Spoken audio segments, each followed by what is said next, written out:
Aloha. This video is going to jump off the last video and go into more of my personal perspective on how I observe relationships, both individually and like societally in the whole society, like how we are conditioned to be attracted to certain things, how we are conditioned to think of our certain way, think of ourselves a certain way, how we're conditioned to see people, how we're conditioned to interact, and down to the very essence of sex and making love or courting or whatever the hell you want to call those interactions. There's a conditioning program in society that is designed to make you limit your connection to whoever it is that you're relating with by limiting your connection to yourself. So it's not only limiting your connection to yourself, but it's also manipulating the connections that you have to your loved one, your significant other, whatever that is. But so you're at least getting dumbed down on two levels, both subconsciously and consciously. One being the individual, how we think of ourselves, how we love ourselves. And like I said in the last video, you can only love somebody else as much as you love yourself. And if you don't know yourself, you can't love yourself. And if you can't love yourself, you can only love somebody else to the extent that you love yourself. You can think that you're loving somebody more than you love yourself, but that's just the game that's being played to keep you in that bubble. This is why we're conditioned to think of women a certain way. Women are conditioned to think of men a certain way, and even going into the story of the last video, how it's obvious that the mainstream media wants to portray so-called non-white people a certain way and so-called white people another way. Look at your Hollywood, look at your politics, look at your news anchors, look at your referees in the sports, in the gladiator arena. Look at your successful business people, your Fortune 500 this, your Fortune 500 that, your everything is designed to maintain a particular layer of consciousness for not only a certain race of people, but different races of people are portrayed differently by the mainstream media. And that's why I said when I mention a lot of this information, and people take this stuff personally as if, they start saying, we're all one and, we're all persecuted now. It's like, you're first of all, you're missing the point because you're taking this personally.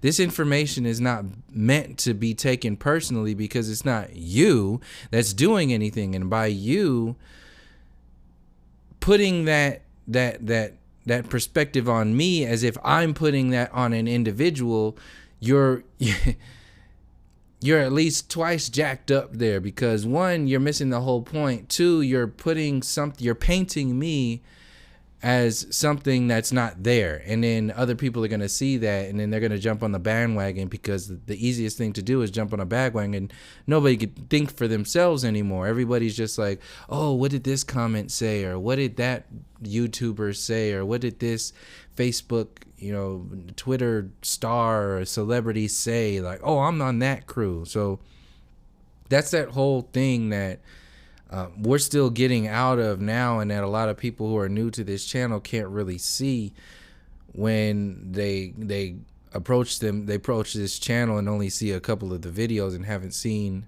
like the progression for so long.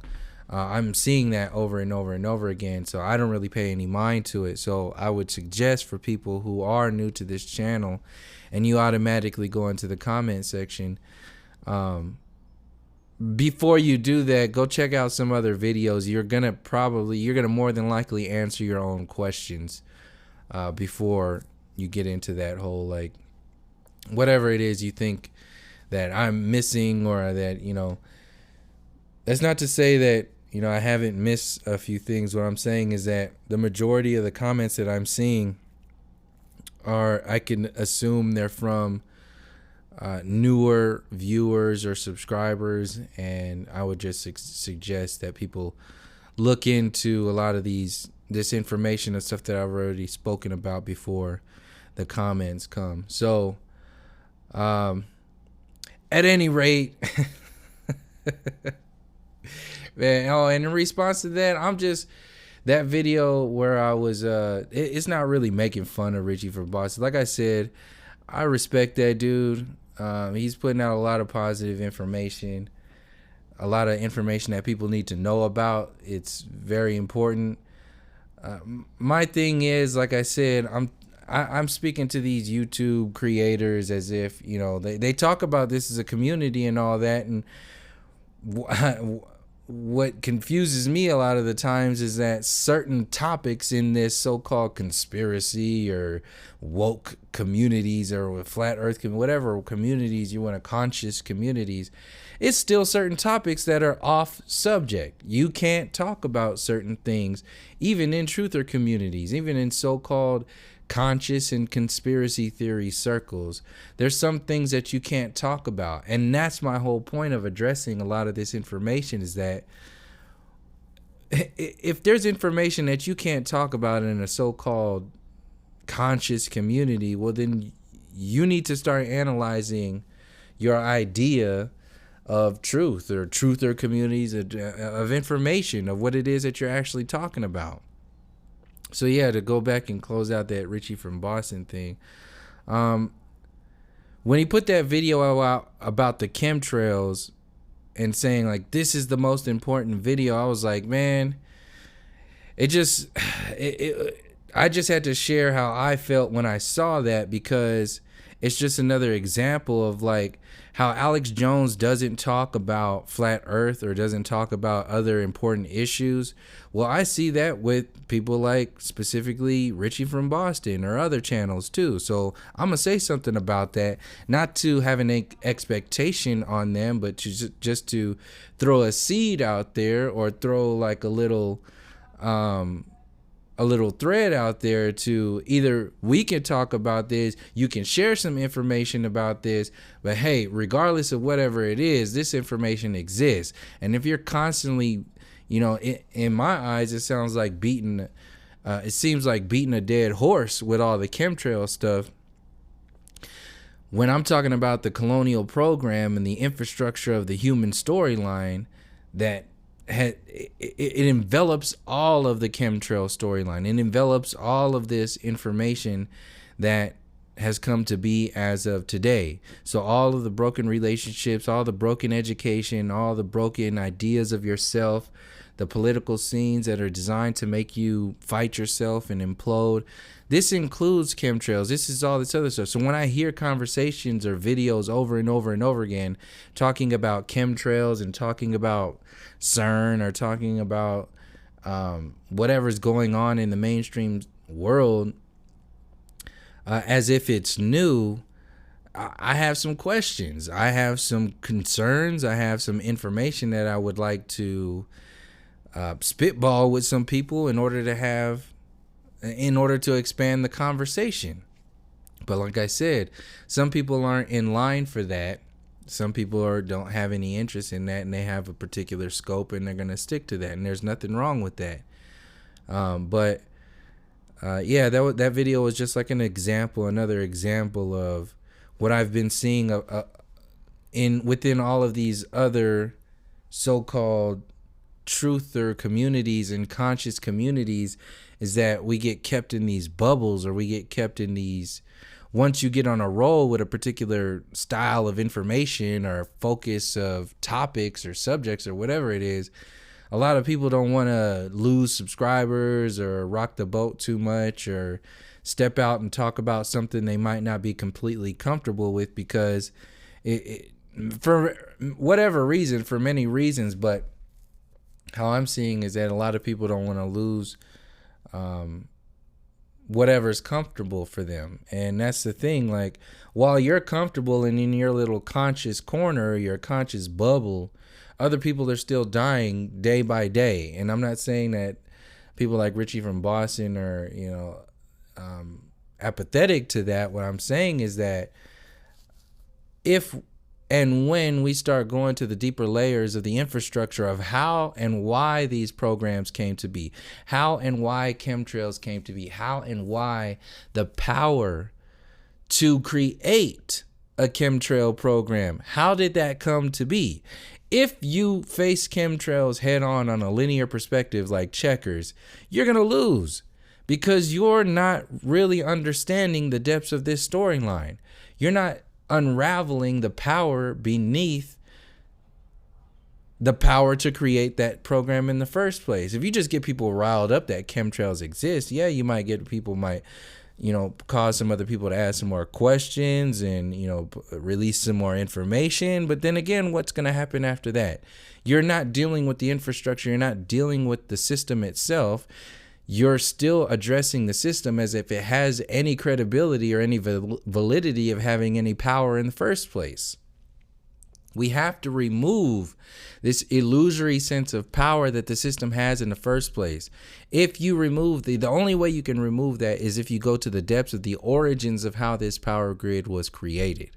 And the origins can be easily traced back by following a lot of these so-called conspiracy theory trails, and even something as simple as tracing back the origins of white supremacy.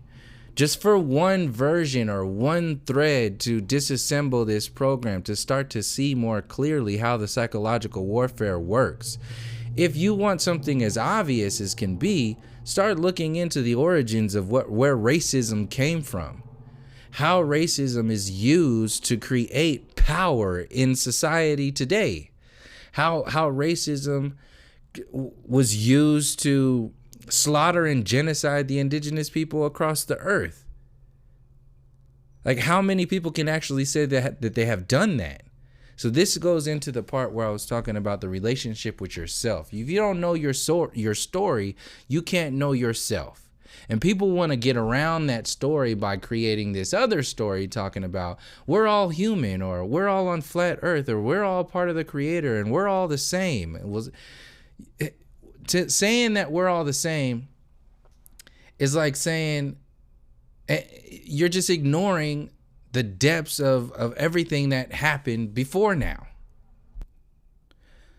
So jumping back to the last video, because I don't want to get sidetracked too much on the overall what I already addressed in the last video.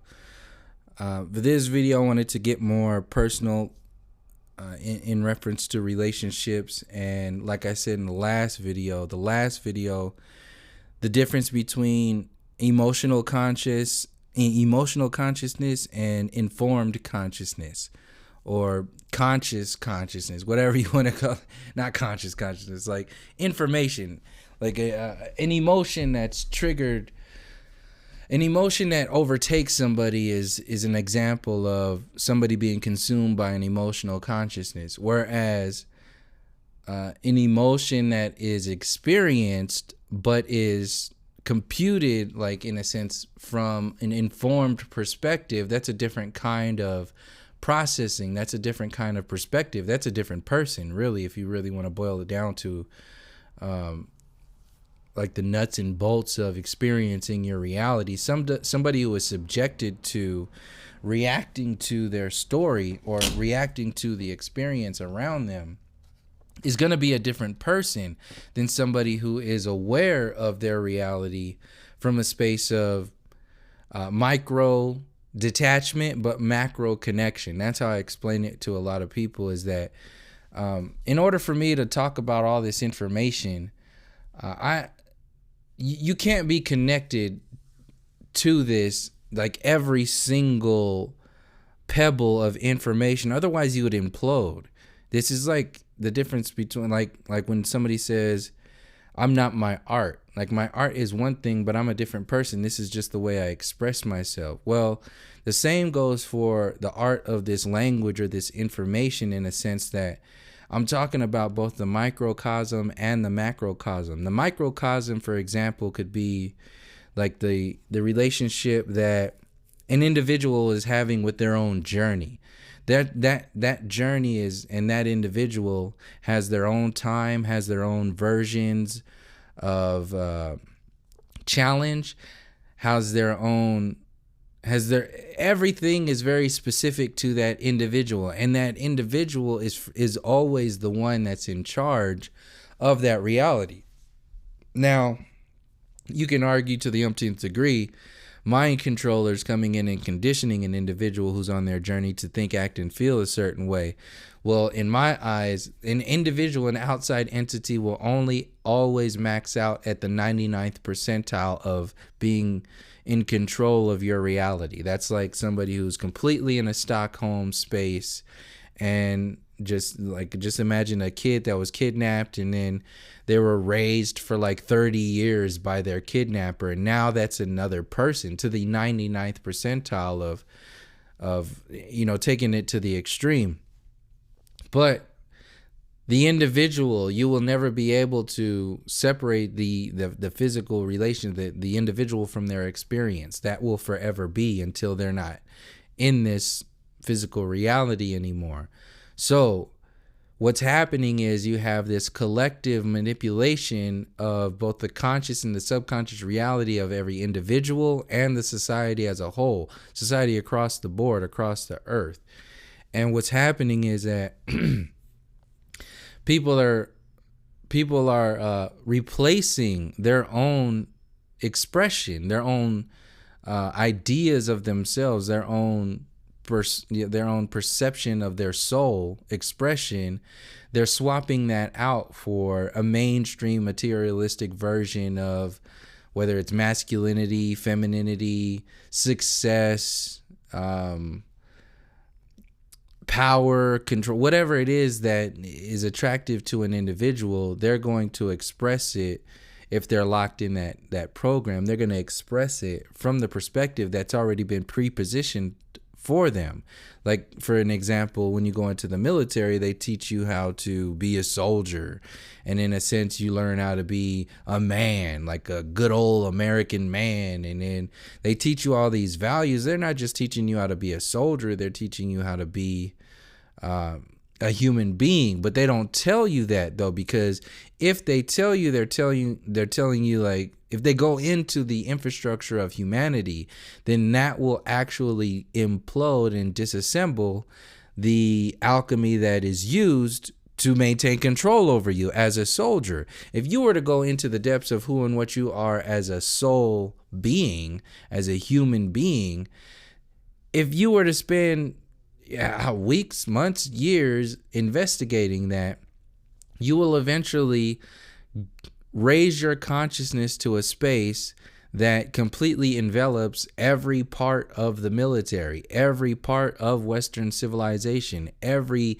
single detail within this colonial mind control program. You will have processed and removed its effect on you if you've gone to those depths, because then you would have been replacing that 99% of control and manipulation that's been programmed in by basic training and your peers and society and war, the military industrial complex, everything that you think you're fighting for. You would have replaced that. And eventually people do that. And if they don't, this is why a lot of veterans have psychological issues, or they end up homeless on the streets, because they've already been to that extremes of experiencing their reality and then don't have anywhere to put it or don't know what to do with it. So their relationship with themselves becomes hollowed out and empty, because they've been conditioned to fill their soul, fill their life with the life of the military. And your military world becomes your world, and you're sitting in the corner somewhere. You're not even there anymore. So the camaraderie replaces your own relationship with yourself.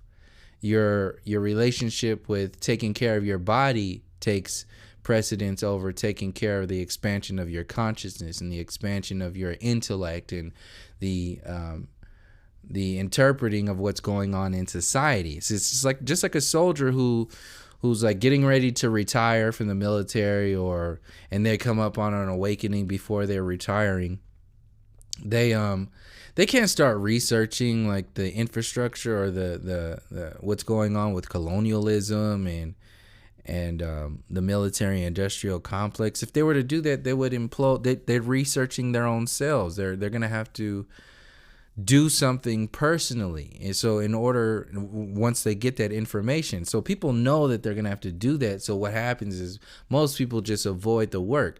Same thing's happening in truther communities. When you talk about a particular truth, some people are just not going to go investigate that truth because they know it to be true, but they're just not ready for it. They can't open themselves up for that change. So they'll just avoid it and then try to meet you on the same level that they want to stay at. So they'll communicate with you on the same level they're trying to stay at in order to maintain their own stature in the relationship that you have with them or society overall. So this is what I'm talking about with the mixed up and chaotic relationships that we all have in our own different ways. And like I said, I'm no professional. I'm single. I've been single for a while. You can see that as a positive or a negative in reference to relationships. I see it as a positive because I've been through enough relationships in my life to realize that there was a particular style of relationship that I was engaging in before now because of the person that I was. I was engaging in relationships that were only going to there was nothing bad with them. It was just they were representative of the person that I thought I was. They weren't representative of they weren't representing the person that I truly am on a deeper layer. I was still meeting people who were women who are reflecting back to me. And this goes with friendships and family members who are in and out of your relationships, but to stay on course.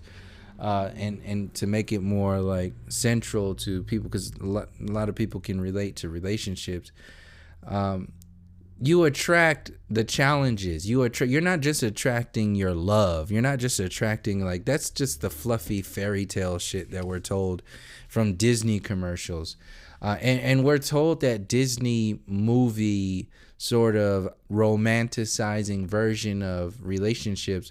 We're told this information in order to maintain a limited frame of consciousness, no different than the mainstream media maintains a limited frame of consciousness in order to control you. Excuse me. If the politics and the mainstream media can control your version of what's going on in society, how important, how potent do you think the controlling of your relationships is? Why do you think there's a single mother program going on in the inner cities? Why do you think there's a war against fathers and mothers overall? Mothers and women and men, there is a definite war going on with and as a side note, there's a slide, hopefully I remember it.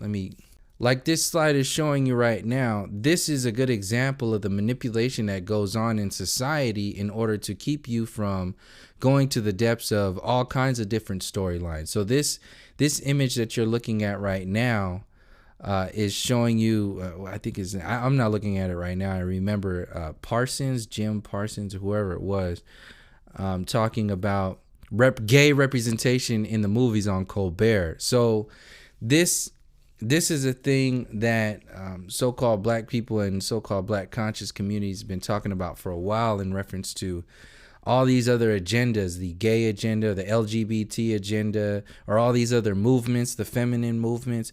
All of them get lumped into this so-called black movement storyline.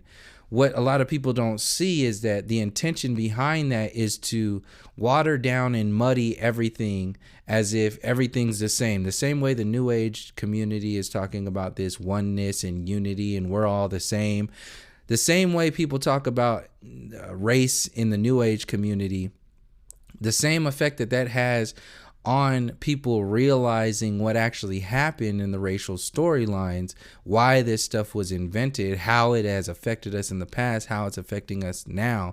The same ignorance that is the side effect or the outcome of lumping together all of these movements is the same thing that's happening like right now in that image that you're looking at. When the last time I was hearing anything about representation in the mainstream media was talking about Black Panther, the Black Panther movie, and representation, so-called black representation in Hollywood. And I've already given my example of how that's a total mind control. They're just putting themselves out in power to, you need to represent yourself. You don't need any external representation in order to empower yourself. So what are you looking for the slave masters to empower you for? What are you looking for representation from a slave master for? You've already set yourself up for failure.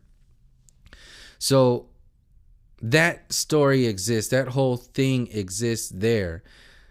What I wanted to say in reference to this lumping together the feminine movement and the gay agenda and our gay movement and the black movement is that what happens is that everybody thinks everything is the same and equal. And what happens is that next time some LGBT individual starts talking about those rights and they put them next to so-called black rights, what happens is that the history of so-called black people gets it definitely gets watered down and washed out and put on an equal playing field with LGBT and feminine movements, the feminist movement. And what happens is that you have all these speakers from the LGBT and the feminine movement now speaking for the movements, which the so-called black movement gets lumped in. And this is another way of controlling the dialogue, controlling the opposition so that you can only go so far. And this is a thing that politicians do just from existing. They talk about this kind of legislation. We're going to do this for gay rights. We're going to do this for, so-called black people. We're going to do this for jobs. We're going to do this. Like, it's in the infrastructure of the system to control how your movements, to control your dialogue. So the mainstream media does this constantly when it creates this relationship that you have with forward progress, this relationship that you have with movements. Those relationships, it's kind of like you can see these people with baggage. You can see these movements with baggage. And in all these movements with this baggage comes to this so-called black movement. We don't have any baggage anymore. Like, well, for the groups of people who are talking without any attachment to it, who are saying like, look, we need to acknowledge all this information. This is outside of the reactionary program. This is what I'm talking about. This is not Black Panther conscious community shit. This is like the difference between the emotional consciousness and the informed consciousness. It's a difference between like an emotional so-called black reactionary consciousness and an informed so-called black informed consciousness. There's two different worlds and two different communities that a lot of people don't pay attention to because they just get bumped or bunched together by the mainstream media. And then the outcome is everybody thinks they're informed about what's going on because now everybody's the same and everything is okay. But that's untrue. It's not true at all. You're not going to the depths because you're just looking in reaction to, or you're not really doing the research for yourself and just taking whatever information is coming from these either YouTube creators or mainstream media or Alex Jones or whoever it is. Until we get the filters out, the prepositioned filters out of our reality, we're not going to know where the actual nutrients of this information is. You get all this information filtered through InfoWars and Alex Jones. He's going to suck all of the nutrients and minerals out of that in order to sell a particular agenda that fits his ideals. He's not going to go anywhere beyond that. Anything that threatens his regular flow or regular style, he will create a bubble around that in order to overtake it and drown it out. That's why he has to be so loud and emotional and so on. He's heavily vested in the emotional consciousness. He's led by the emotional consciousness with the kicker of information. So he's heavily in the higher percentage of 50-50. He's way off in the 60s, 70s of being emotionally charged, because that is what sells. Just like sex sells, Alex Jones' emotion sells more than these dried out news anchors and these dried out conspiracy theorists. So this is a good setup into the idea of where we learn to relate to each other, where we learn to grow, and how we learn to perceive our reality outside of just how we were raised. So you're raised by your parents, you get these particular styles of how to be and how to relate, mother and father, grandparents. You get all these values, for lack of a better word, because nowadays they're not even values anymore. A lot of people aren't even being raised. A lot of people are being raised by the television, social media, being raised by their siblings, because the parents aren't around, and because the system is designed to be that way, to have distant parents, and you're going to have broken children and broken families, and you have broken children and broken families because you have broken parents who also came from broken families. And then you have people who are successfully broken, like this whole American dream. You have these people who are severely depressed, living in mansions and having all the food and all the resources in the world, but they're completely depressed. Their relationships are just dead and dry and empty, and there's nothing there, and their kids are a reflection of that, and they don't talk about it because they have to hold up the successful game, and that just makes the kids even more separated. They just want to become more and more separated, because even in their own home, they can't be honest. They can't be honest with themselves or each other in their own home, because their own parents are playing a game. They're playing a role. And the kids these days are not going to play these roles. In fact, the kids are more aware of this information than a lot of these parents are, because a lot of the parents are trying to hold on to this old school information that empowers them. Like, the information is empowering. So to be presented with flat earth information, and you've already been alive for the moon landings, you've been alive for all the Apollo missions, you've been alive for the Challenger, you saw pictures of Mars and Saturn and Pluto and Jupiter, you've seen the videos, you've watched Elon Musk put a car on top of a rocket and blast it off towards Mars. You saw all that stuff. And that's what empowers society, is what empowers the individuals. So this whole idea of the American dream, the American way, the industrial age, the technological age, that whole thing, that's a way of being. That's a consciousness that society has adopted largely because of a lack of options. The other option was, back in the day, was the indigenous relationships that we had. But all of those societies have been, or the majority of them have either been pushed onto reservations, pushed into extinction like the Tasmanians, or just, completely washed over and demonized to where, that's just a primitive and savage nature.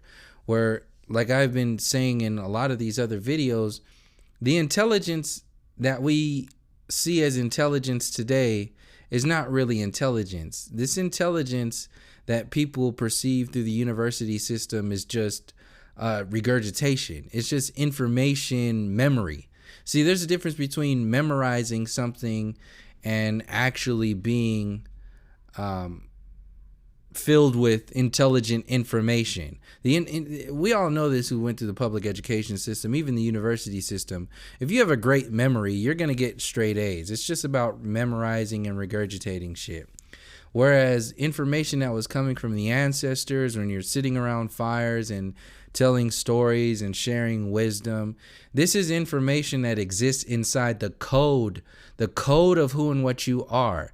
That little bullshit like U.S. history and African American history and all these other programs that are in your public education systems, that information doesn't exist inside the code of your blood, inside the code of your soul. That has been generated, just like heliocentrism. It's been generated to create a sort of manipulative consciousness so that you do not activate the coded information inside of you. This is the split that I've been referencing in all these other videos when I talk about colonialism. This is the split, and why I find it so difficult for a lot of people who don't see this. The split between the information that's been put out by the university system is literally synthetic intelligence. It's been generated. So if that's the case, then why are we not analyzing and disassembling all of the other synthetic programs in society that affect us the same way heliocentrism has? Why are we not addressing white supremacy the same way we address heliocentrism? That's why I get so passionate in these discussions or in these talks with other channels, is because it's been 3 years now, and if you cannot even entertain the idea that the human story is also being hidden equally to control people, as heliocentrism was amplified to hold the idea, to hide the idea of flat earth and everything that's connected to that. If we can't entertain the idea of synthetic and organic intelligence, then what are we really talking about? You're just playing a video game. You're not really getting into you're not really trying to turn potential energy into kinetic energy. You're just trying to create another commercial that's going to be catchy for people to, want to be a part of. It's like, oh yeah, it's like you're going to bring people to the waiting room or bring people to the doorway, but where's the information that's going to help people walk through that doorway? Where's the information that's going to help people empower themselves to be able to walk through that doorway? Where's that information at? That information, what I'm saying, is coming from acknowledging all the wounds that have been inflicted on society and the individuals in order to heal before we start stepping anywhere. So what's happening is that people in the new age frame of thought, in the new age community, a lot of them haven't done that work, or they don't know how to do that work, or don't think they have to do that work, because they've replaced that work with the answer key of things like, we're all human. We're all one. We should just get over it. Racism doesn't exist anymore. Those people who did those things, they don't exist anymore. This is a new world. We're in a new age. And people, whatever prescription drugs people keep generating over and over and over again, that's being generated because the work, it's too difficult for a lot of people to look at. And if they can't even look at it, you better believe they're not even going to be able to do anything with it. They don't want to do anything with it because they don't know or think that they have to do anything with it.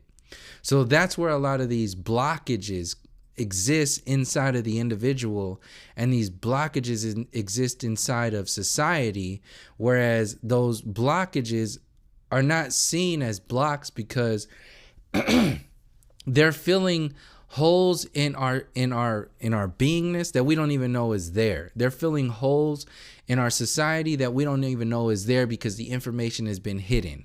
And those holes are being filled, those blocks are filled with synthetic information. The university system fills your reality with synthetic information. The social media, mainstream media, Hollywood, your parents, your previous generations, they fill your stream of consciousness with synthetic information that has been synthetically, it's like natural food. It's been like it's synthetic food with an organic sticker on it, and that sticker only comes because your organic mother and father, grandparent or friend and family member, they make it organic because they actually lived through that experience. So this is why you can have such realness come from like the mainstream religions and when people get married, and even if they're shallow as shit, or even the marriage and the certificate program, how that's just like a money making scheme for the government and all this other programming, you have the reality of, well, this is total bullshit. And then you have the other side, which is, well, that's beautiful. That's a beautiful thing to have that connection, to have that relationship. The point is, all of that beauty and all that shit gets thrown out of the window when you have to subscribe to a synthetic consciousness. But since we have a lack of options, we don't have anything else. We did have something else. When the indigenous cultures, they had, not to say that they were perfect, I'm just saying that their versions of reality, their knowledge of self, their knowledge of this experience was worlds deeper than any of the shit that's going on today. The university version of society is worse than a McDonald's drive-through of consciousness. You're constantly going through a McDonald's drive-through of consciousness, and you're left stagnant in that consciousness because you keep filling your world up with toys and plastic food and the accessibility of being able to go through the drive-through, but you never get a chance to understand what your body truly desires, like what your, not desire is a bad word, what like the minerals and nutrients that your body, like conscious minerals and nutrients that your body needs. We don't know that stuff if we're constantly filling ourselves with breakfast, lunch, and dinner of the McDonald's drive-through of society every single day. And that's that chaotic sort of bombarding of your reality that we're experiencing with Donald Trump, and Donald Trump being talked about every single day through the media, late night talk shows. Late night talk shows, like I've said, is just another version of the news industry now. It's just another faction, another part of it, in order to lighten up your society. And that's the thing, like that's like the toy in the McDonald's Happy Meal, drive-through Happy Meal, is that you're playing with a toy, you're eating fries. By the time you finish playing with the toy, your meal is done. You don't have any relationship with the food. You just shove that down your throat, and then you're happy that you got a toy. So the American dream is the toy these days, and we have these other toys. You even have loved ones who are now toys. This is why you can have all these plastic people, and then people going into relationships based on the most shallow shit. And I'll go into that right now because I don't want to, go too long in this video. But I just wrote down some observations that I've had in reference to the various layers of consciousness that other people, I know of other people who've gone through this, and you can share your perspectives in the comments, but this is just how I've perceived. I'm just sharing, like I said, I'm not a doctor or anything. I'm not any kind of like psychologist or anything like that. It's just me sharing my perspective.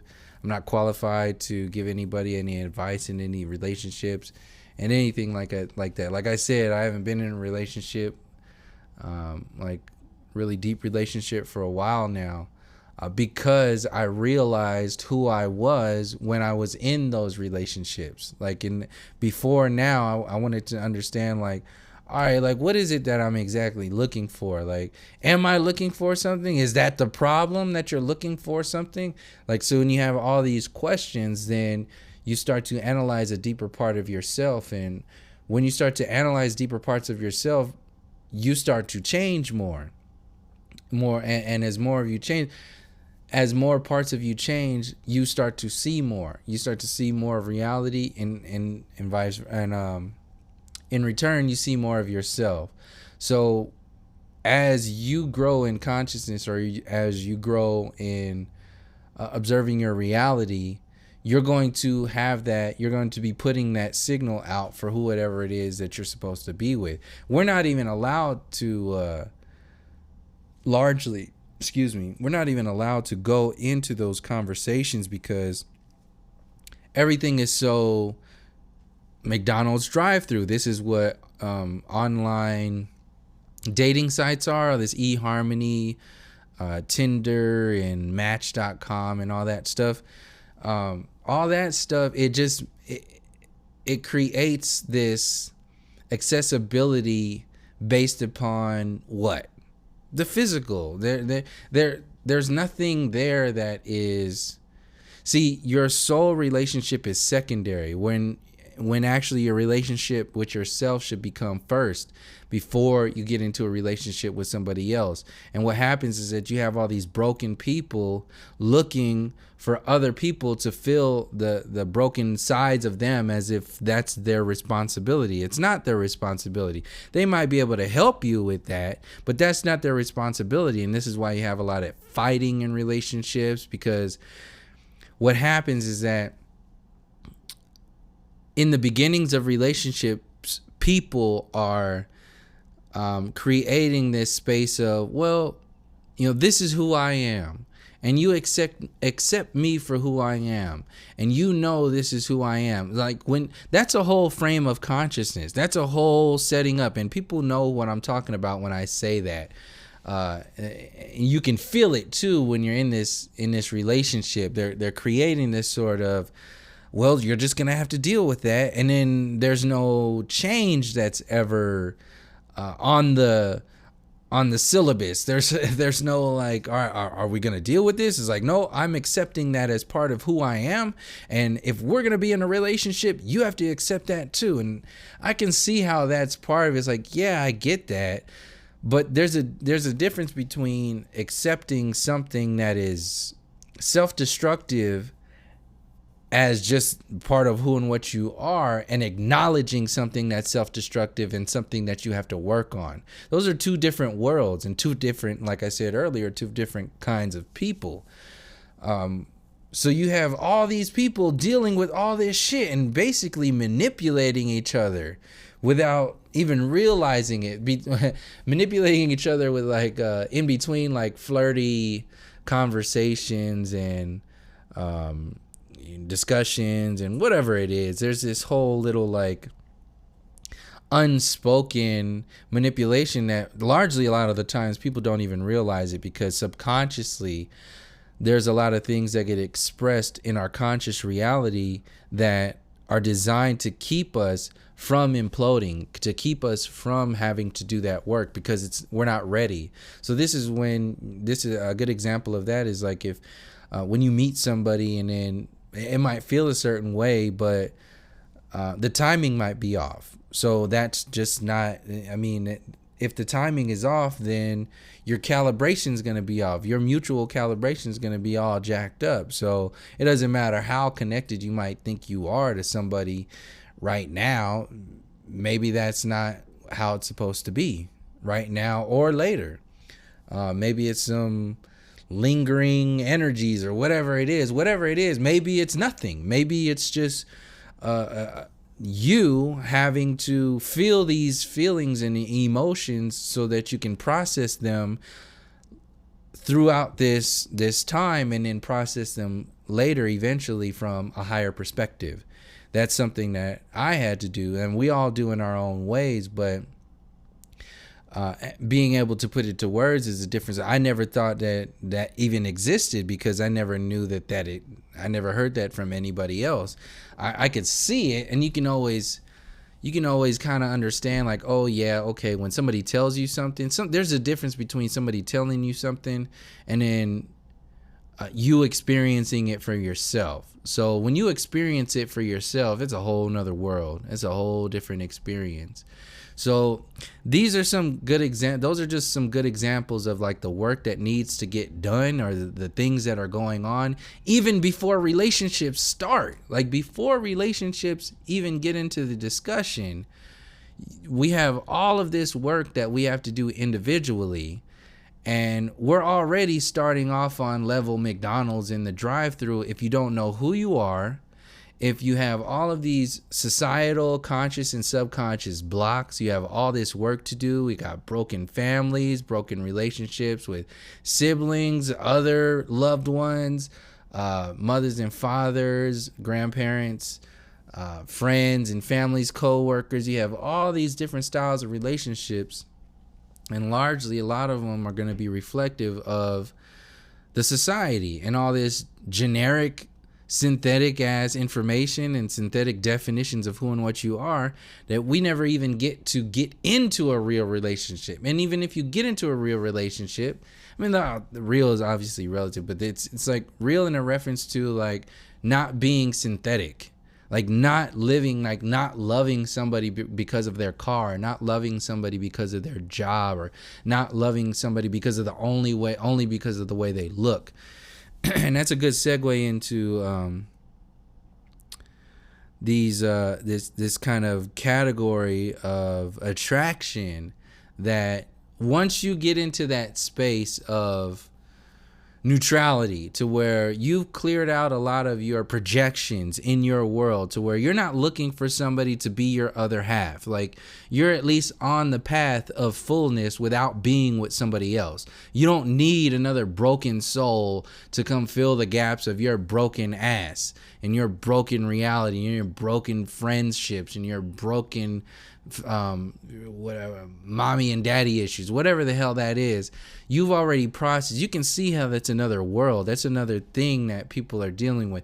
A lot of people don't even look at that shit. They can't even acknowledge that information exists, so it gets hidden. And what happens is that people only show their best side. It's kind of like when people put on their best clothes and they go out on the weekend, they put makeup on and all that stuff. Well, deep inside, you got some broken ass people. But what happens is, what's attractive? When you go to the club or you're out somewhere, you're being yanked in a sense by this physical attraction. And what happens is that a lot of people don't even go into the depths of the broken nature of a lot of these individuals, because that's secondary. It's secondary to work on your soul. It's secondary to acknowledge the information and the work that needs to be done. Everybody's broken. That's what this whole colonial society is based upon. Everything's just jacked up. So just do what you can. Just get by with what you got, and then everything will just be all right, because we'll just keep clunking on down this timeline of reality, all broken and beat up and jacked up with all these parasitic assholes living in different dimensions, fucking with people and possessing people and creating all these manipulative conditioned programs that are existing on television and music. And like, you just accept it. It's basically hopeless. And the only positive you have in reality is your loving relationship, is whatever it is, from like shrinking it all down to just sex. Even if you just have just like a fuck buddy or whatever they call it nowadays, like whatever it is, like now you have all these side dudes and side women or side chick and side dude, and like you have all this. You can see how all this is getting watered down. It's getting worse. I mean, it was bad even back in the 70s, where everybody was just fucking everybody. Like in the 60s and 70s, it was just drugs and no inhibitions. It was just like, oh, well, all society. And largely that came about because of the way society was. There was Vietnam. They were looking for civil rights. It was like people lynching and burning and bombing people. And like, man, fuck that. I'm not like that, so I'm just going to party. At least I'm like a real human being that's not going to do some old racist, jacked up shit like lynch somebody or burn somebody. So that was the consciousness back then. So that's what kind of fueled the hippie movement and the flower child and all these love children and all that shit of the 70s and 80s.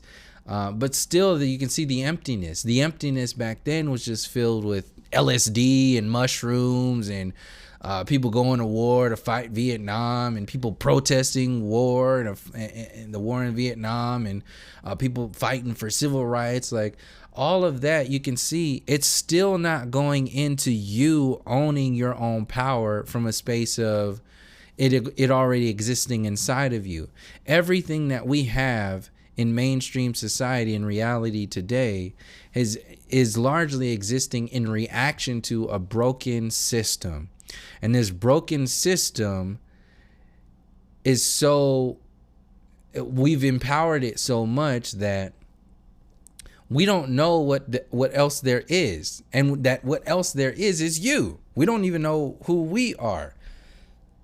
So you have a lot of these people. This is another thing that comes in too, is that a lot of the reasons why some of these people who are just like, we're all one, we're all unity, this is my home and we're home now. And I'm like, okay, well, what about the home of the native people? Like, are we ever going to go into the indigenous storyline? It's like, oh, well, this is our home now. Like, a lot of the new agers, they have this idea of this relationship with this very extreme positive version of reality, but it's really sitting on top of a festering, bleeding out corpse that is still alive. The indigenous people are still alive, still asking questions, still posing these same arguments for the last 500 years. So it doesn't matter how spiritual or enlightened you think you are, until you acknowledge this information and put it at the forefront, you're never going to be walking down any kind of path of enlightenment. If you're bleeding out, if your heart is bleeding, you got puncture wounds all over your body, and you got 2 broken legs, I don't care how enlightened you think you are, you're not going to be able to walk anywhere. But with this whole new age mentality, it's actually an extension of manifest destiny. You have a lot of people who don't really have any connection to land. They don't have any real connection to land. Like, all my ancestors have like long threads connected to both here, Louisiana, and the Bay Area, specifically in Oakland, like deep roots going there for a long time. So that's literally like the earth that I come from. So we have all these storylines in Mexico too, like even that other storyline too. So we have all these storylines that exist that are existing for some people, but you have these other people who came over here, like they call them settlers and colonists. And a lot of those people, one of the outs that's being used, like the watering down, like I said, with LGBT, the feminism, to water down the so-called black movement. A lot of what's happening is that in this new age idea of star systems and star beings and indigo, this and that, what happens is that all the ancestral indigenous storylines just get washed under the rug, all right? They just get forgotten about, and everything just gets pushed away, and then everybody says, well, this is my home now, this is my star family. And there's nothing wrong with that, but what I'm saying is that if you don't acknowledge the other information there, you're just going to be creating another synthetic consciousness that's just going to create another problem later on down the line. You might feel all cool right now because you're connected and this and that, but you're connected with an asterisk. You got some issues that's not being dealt with because a prescription drug was just passed out, and then we just ate it up because we didn't have anything for so long. So that's another way of the like the relationship that we have to land. You have the relationship to society, information, education, culture, history, politics, war, the military industrial complex, prison industrial complex. These are all relationships, and they're all kept at a particular frequency or vibration that doesn't allow you to really go any further than what the mainstream tells you to do. So one of the main things that, like I said, Hollywood keeps this going regularly. It's the main output of these kinds of mechanisms. But it's very general. It's very easy to see how this exists, and people can add on to this all they want. But I was just sitting down and analyzing like my own observations of relationships, both my own and of other family members and friends, and just people just that I know too. Is that over time too, like from when I was 17 all the way up until today. There, like, what's really going on here? Because I've been attracted to different women for different reasons, and those reasons were all they all had the same sort of effect on me. There was something that was in my reality that was just like, man, this is beautiful. This is on purpose. This is supposed to be, and this feels good. This sounds good. So what are these? What's going on here? So the first spot that I want to start out with is the most obvious. It's the physical attraction, and I'm gonna go backwards first, and then we'll go forward, so you can see more clearly what the idea of forward actually is. Because once you process a lot of this information, it's actually another form of going forward. But I don't want to get into that right now. But anyway. Physical attraction is basically like the neutral zone, and this neutral zone is heavily manipulated. It's going borderline into forced attraction, which is the -3. It's backwards. I'll get into that in a second. But physical attraction includes physical attraction at its baseline is just one person being attracted to another person, a man being attracted to a woman and being like, there's something there, whatever that is. Just giving the benefit of the doubt, there's no like needing to fill any gaps, and then none of that, man child shit that's there, daddy issues, mommy issues, all that stuff.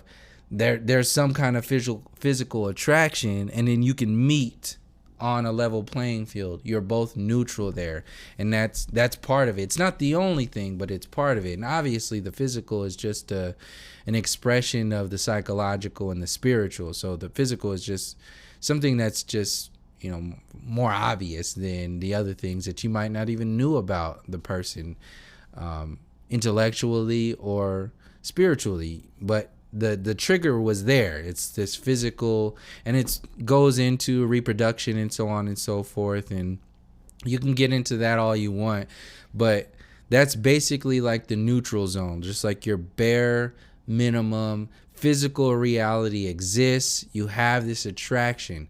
Now, like I said, and I'll get into this forced attraction later on, but before I get there, keep in mind, since this is the neutral zone, best believe that neutral zone is going to be manipulated, and it's going to be kind of like worked in a way by the system. This is why you got people getting all this plastic surgery, people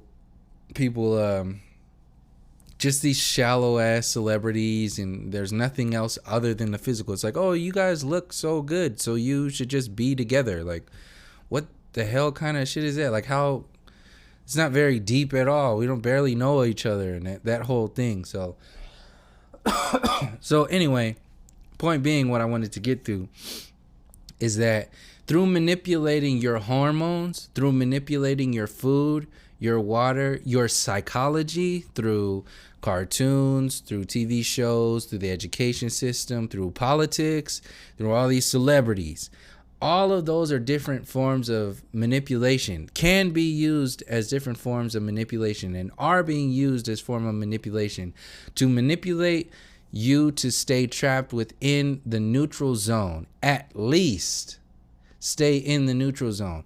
Now, if you fall deeper into those mind control programs, like you get deep into the ego, you get deep into the materialistic version of reality, that's when you start going into these other shallow versions of reality. And like I was mentioning earlier with the LGBT, that they're putting hormones in milk, and if you have these feminine hormones being injected, for lack of a better word, injected into these babies for their entire life, and then you have a psychological programming of the LGBT cartoons and all this other stuff, you don't think that's going to have an effect on people, for people who are not aware that there's an LGBT or a gay agenda? That alone is enough for you to realize that something is wrong here. There's some questions that need to be asked. Why are there hormones in soy milk and almond milk, and hormones in cow's milk? Why are there any kind of hormones in that are being given to, even hormones in the vaccines? Why is this stuff in there? And this goes back to the destruction of the family, destruction of the kids, the relationships. If you create insecurities and chaos within the individual, you have a weak person. You're not going to have somebody who's going to be able to amplify the divine masculine or the divine feminine. They're not going to be able to bridge these natural relationships that we have, because the majority of their energy and their focus has been dealing with these excess hormones, psychological hormones as well, through the television and school. Like I said, these excess hormones that are being pumped in to their reality every second of every day of their lives. So we have these physical hormones and we have these psychological hormones through this synthetic intelligence, this synthetic consciousness that's affecting us in a certain way.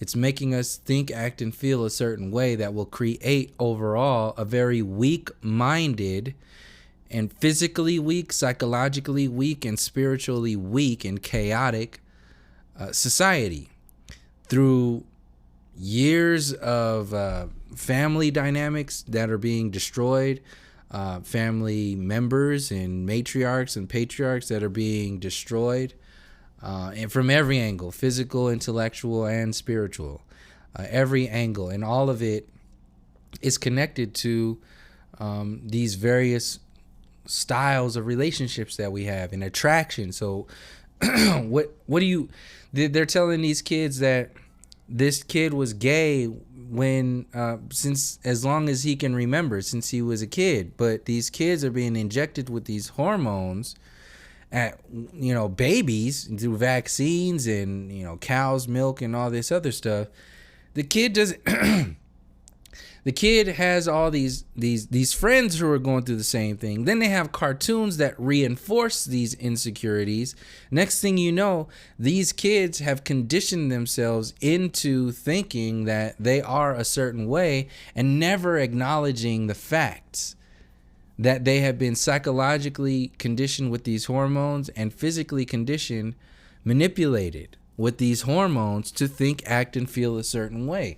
This is part of this gay agenda that's going on. It's amplified into the trans agenda, and ultimately it goes into the worshiping of the physical.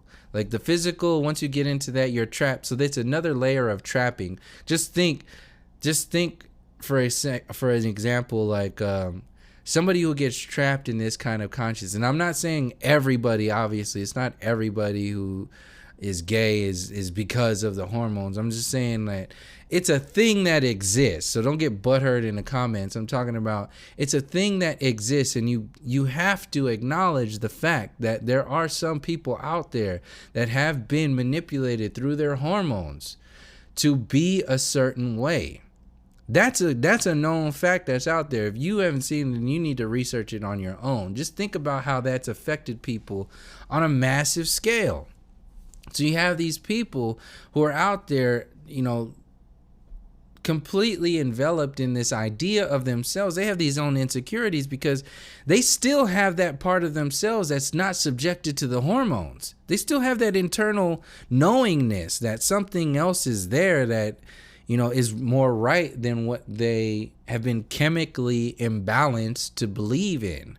So that's a dream within a dream within a dream. So you can see, like, this is the name of the game with this reality, is to keep people from having any kind of equilibrium, any kind of balance.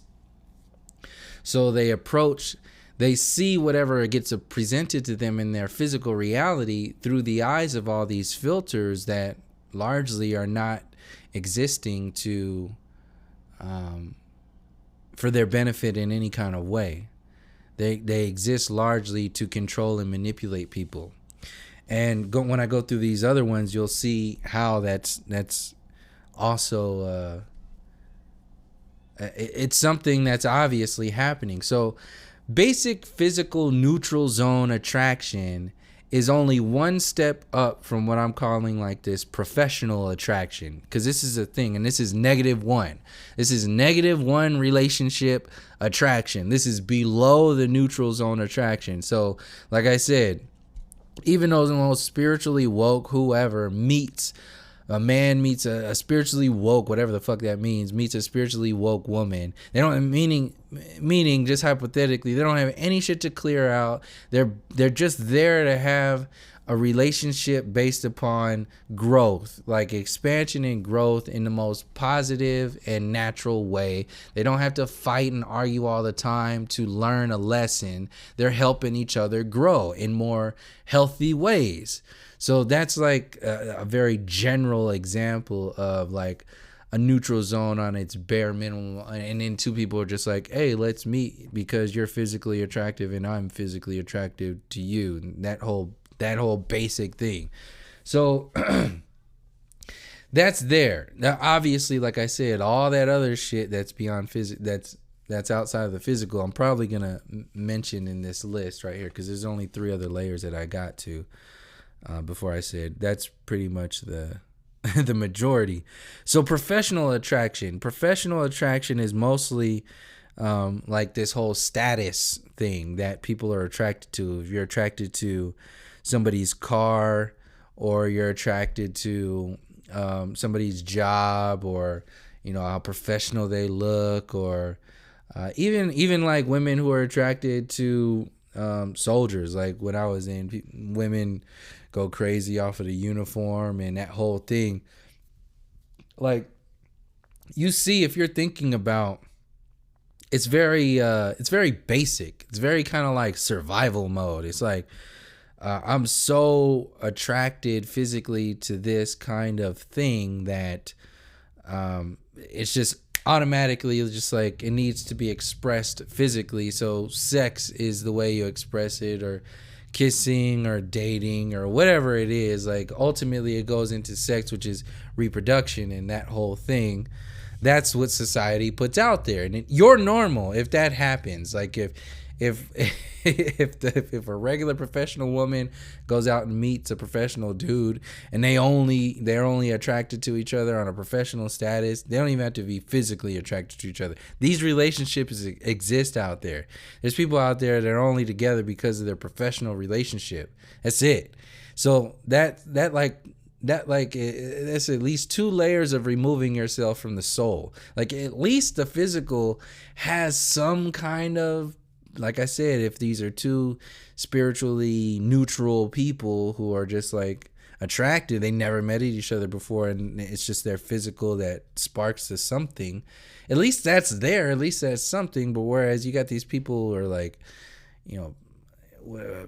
people working on the stock market or whatever this shallow shit is. It's just like, oh yeah, well, their bank account meets my bank account, so we should come together and make babies. Like, okay.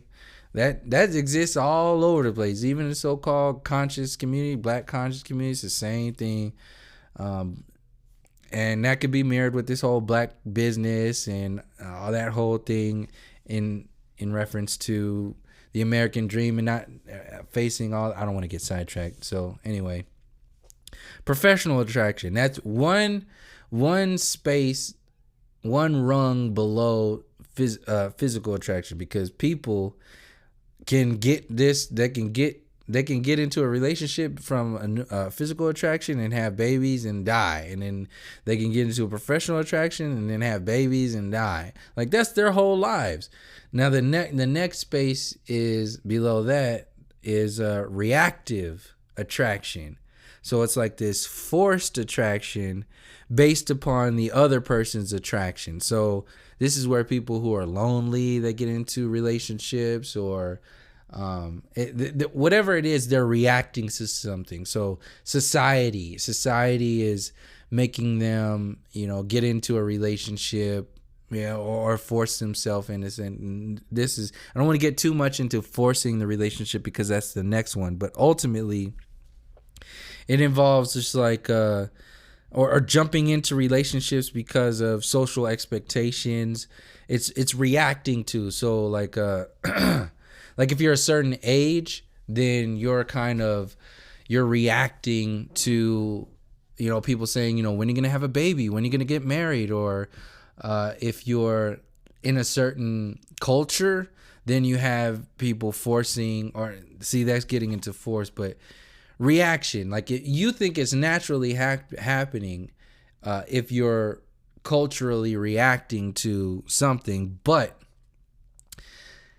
largely a lot of it's forced, because you're going to have some people that are going to be in those situations going to be like, this doesn't feel right to me. I shouldn't be having to react to my surroundings in order to justify or create the platform for what I'm considering like to be love. Like, my definitions of love in relationships don't need to be gift wrapped or created by a system. They should be coming from the inside out. Whereas in reactive relationships or reactive attractions, they're coming from the outside in. So you have the physical, which is neutral. Professional attraction, which is just like another step down. It's just bogus. TV, mainstream media, celebrity kind of attraction. And then you have beyond that is reactive attraction, to where I put it below professional attraction, because at least people are in professional attraction. They're aware of life in some kind of way, to where they're thinking about the relationship. Whereas in reactive attraction, they're not really conscious of their relationship or even aware of themselves getting into a reactive attraction relationship. They're just doing it, which could be argued for professional and even physical attraction too. But for the sake of expanding these perspectives and talking about that, I'll just leave that there. Beyond that is forced attraction, which reactive attraction could be lumped in too, but I felt it necessary to put it to the side because it can be seen as its own thing.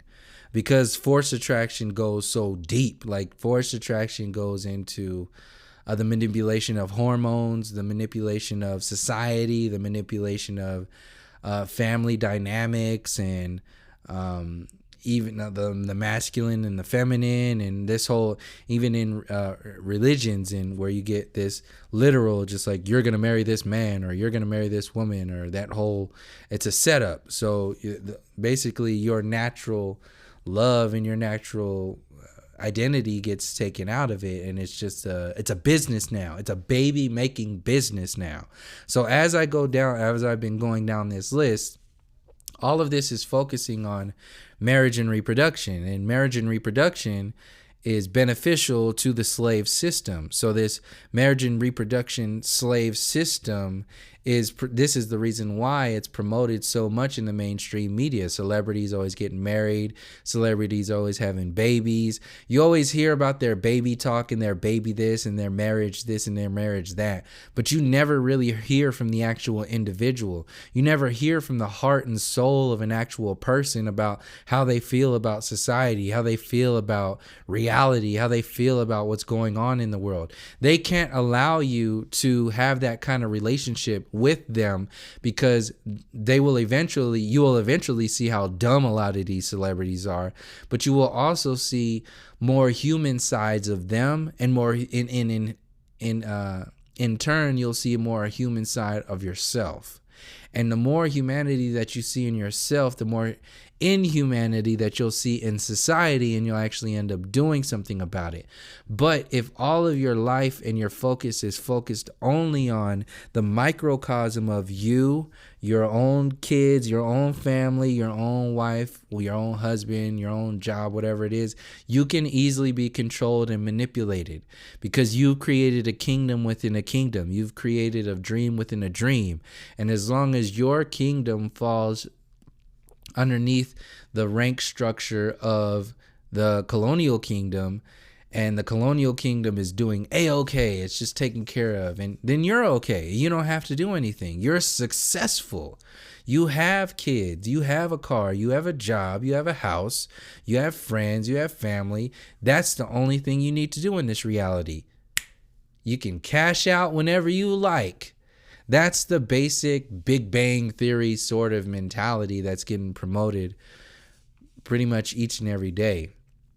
And that can be seen as another form of forced attraction. It's this social mind control or supremacy that includes like arranged marriages, and it cuts the natural zone right out of right out. Like you're forced, like I was saying in reference to the hormones.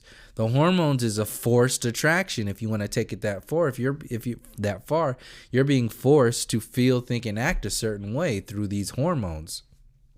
That's a forced attraction. So these are these layers of negative attraction that lead to relationships that I wrote down that are a good representation of,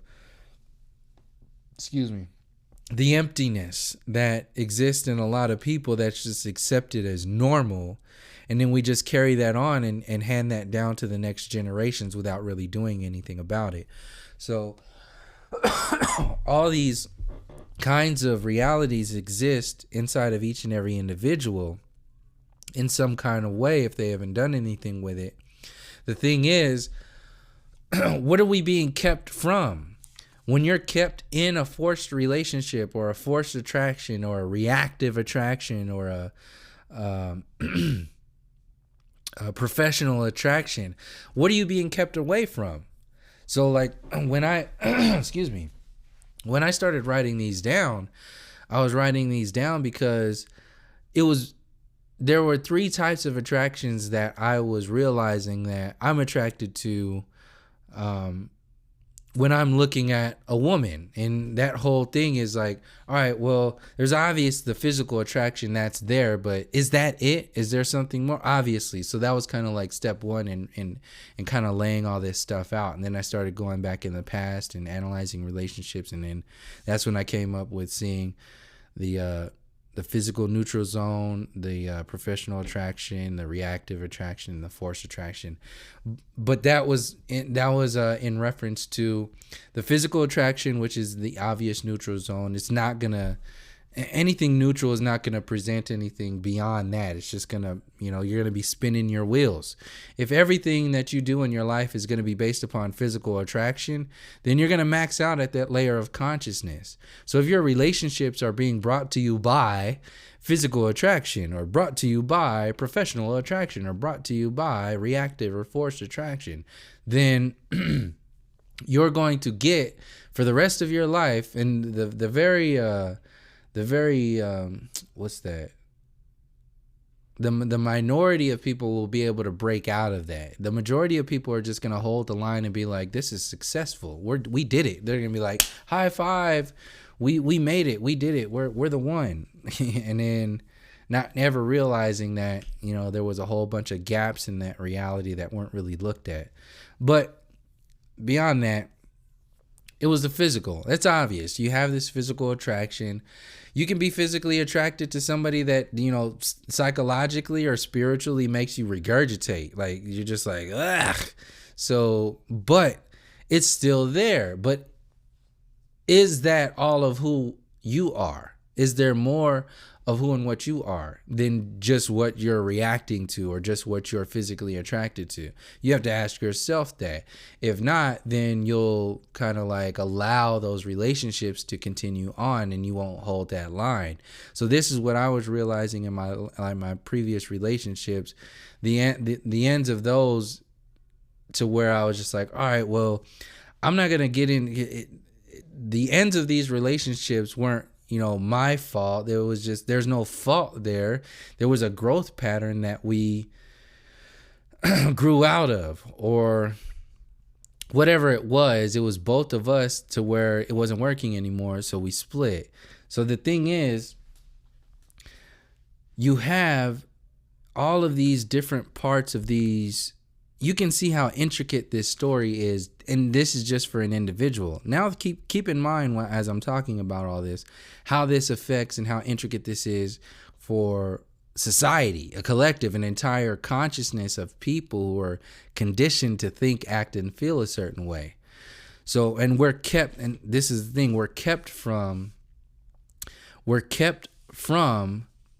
breaking out of the physical trap.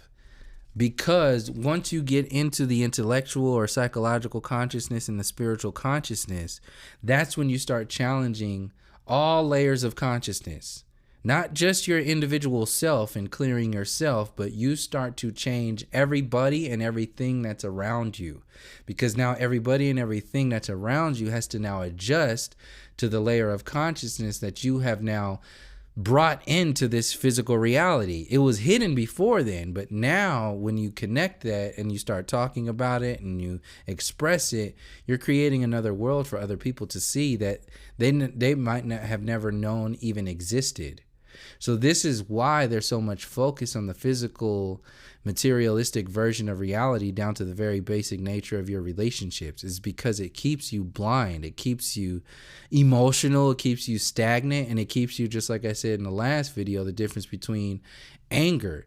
There's the informed anger and the emotional anger. The emotional anger is just going to make you implode and fight yourself. And if you're still allowing yourself to be emotionally triggered, then that's work that you need to do. And you needed that emotional trigger in order to figure out what you needed to do so that you are no longer triggered emotionally in the future. Whereas if you have already been approached with that kind of experience, you can feel that emotion still there, but you're not subjected to it anymore. Now you can process that experience from a higher level of consciousness. That's what I was saying, what the difference between the informed and the emotional back then. So in this example, it's the same thing. When you're locked into the physical attraction and it stays there, you're basically locked into a side version of emotional consciousness, because physical attraction can be seen as a layer of emotional consciousness, because you're guided largely by your carnal instincts. You can go into the magnetics of physical attraction and all that other stuff, but I'm talking about the conditioning, the psychological conditioning that's going on. That's the majority. See, that's the minority, the magnetics within your physical attraction that leads up to you meeting somebody, and then boom, that's your loved one for the rest of your life. That's always going to be possible, and that whole thing.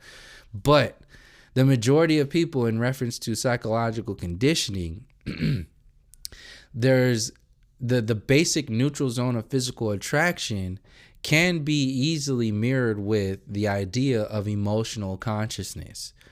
So people know what I'm talking about there, people who leave it real stagnant. Like when they sell you a burger on television, there's with a lady in a bikini and she's dripping ketchup down her mouth.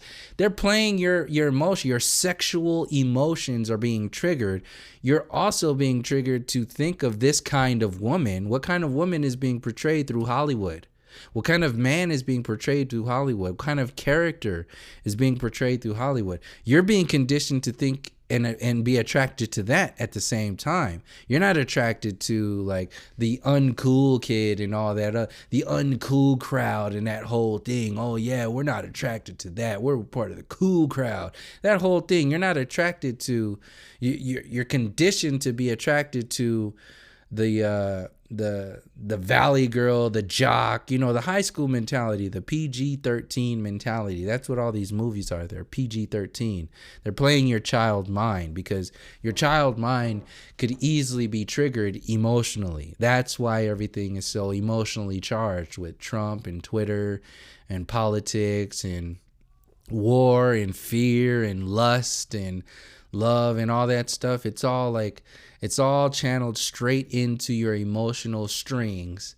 And as long as you keep allowing yourself to be played by those emotional strings, you're never going to be able to empower yourself to get out of that level of consciousness and actually envelop the level of consciousness of conditioning that's been affecting you and generations before you forever. So this is why we're being conditioned every day to be locked into this marriage and reproduction and physical, materialistic attraction sort of mentality to keep you neutral. As long as you're while I'm on that zone right there, when you're in the neutral zone, you're also, this is why these hormones are pumped into these kids. When you're in the neutral, and these adults, when you're in the neutral zone, that's another layer of consciousness that can be It's uncertain for people. So this is where the whole gay agenda comes in, to where you're manipulated with the hormones and with TV and with music and with movies to quite possibly be attracted to somebody of the same sex. That whole thing, that you see how that tone was up there, that's how society is selling it to people. You're a man, but you might be attracted to men. You're a woman, but you could be attracted to women. That's how society is. You hear the tone in there. That's the tone. That's the mainstream tone of the LGBT gay agenda. That whole thing, it's that they're more focused on the insecurity of your reality than you being tapped into removing all of the hormones that are there, addressing the issues of masculine and femininity. And like I said, with how this all gets watered down with the feminine and LGBT movement, well, masculinity and femininity gets watered down with these shallow versions of, oh, well, this is what a man doesn't have to be this way to be like this, or a woman doesn't have to be this way to be that way. And then you got people just creating definitions in reaction to. They're not really creating knowledge from wisdom. They're not generating a knowledge from a wisdom that goes back generations. They're just creating some kind of reaction to. And a lot of these people who are creating these reactive definitions of reality themselves are still subjected to a lot of these hormones and all this other shit that's out there. So you have all these people who are running around with basically like these broken definitions of love, these Disney version definitions of love, where there's no intuition there. There's nothing there other than what Fox News or MSNBC has explained to people. So even people who do get into relationships that are based upon healing, they can't even get to the depths of healing themselves because the societal versions of who and what they are largely overtake the gaps in reality. The gaps and the trauma that exists in these gaps in reality, they inhibit a lot of this growth. So people don't allow themselves to get into a deeper layer of growth, even if they're with somebody that could help them grow. Excuse me. So you have all these different versions of forced and reactive relationships that keep us from going into. I'll get into that. I just remembered I had some more parts of this before I get into the other side of the relationships. You have you have expectations. You have these gap fillers. You have escapism. You have these filler love. So you have these filler versions of love in society to keep you from going deeper, like I was saying before. You have pets who are playing, they play like this, like dogs and cats. They fill these empty gaps in your reality to where you get unconditional love every day from your pet. But where's your version of love? Like, I hear this all the time, people talking about how divine cats are. And you look at yourself. You can see easily, people can say right now, people are like, oh yeah, that's so true. Cats are so divine. And then you can think about that. But have you ever thought of yourself like that? Have you ever gotten to a point to where you've said, well, I'm divine. Like, I'm a divine ass being. Like, this is some crazy ass shit. This is tight as fuck. So, like, you can easily say it for a cat. You can say it for, like, the unconditional love of a puppy or something like that. But look at how far removed you are from even being confident in yourself and knowing that you are a divine being. Like, how much work needs to be done from you? You know, cats know that shit. Cats know it when they walk around like, human, feed me, where's my food, like, let me out. Like, they're living their world. Cats are living more free than a lot of these humans around here talking about freedom and all this shit. So you have all these generic forms of love that are being, and the gaps that are left behind these generic forms of love are filled with either pets or materials or jobs or, you know, just consuming or escaping drugs and alcohol and all kinds of shit. Even more love. Like, people get into like these relationships. That's where a lot of people are having these side dudes and side chicks now is because they're trying to fill the gaps within all the different parts of their reality. And the hardest thing to do is look in yourself and be like, all right, well, this shit needs to be done. But, if you can just, get an orgasm real quick, then you can just chill out for the rest of the night. You're good. That's it. You don't have to think about anything. You don't have to do anything. You basically have this, this dopamine drip of amazing, to where if you just do that every day, like how much, it's nothing against sex and orgasm and that whole thing. I'm just saying, like, how much work, spiritual work, how much intellectual work could be done if we weren't so conditioned into the materialistic physical version of attraction and relationships and so on and so forth. It's a good thing. I mean, shit, you can, if you have two people that are really in tune with each other, I mean, they can be having more sex than, or, being in more kind of relationships than like that with themselves. Like they can have more sexual orgasms all throughout the day and still get the work done, still get the spiritual and the psychological work done, because they're in tune. But that's a different world in comparison to a relationship where, for example, sex holds the relationship together. That's a whole different world. It's very unstable in that world because the individuals are very unstable. And the only thing that's stable is that short amount of time that you're connected, you're unified in that whole thing. But if your connection and your unity is only based upon that physical relationship, then you will need that over and over again to keep that spark alive. But what I'm saying is that beyond those connections, you have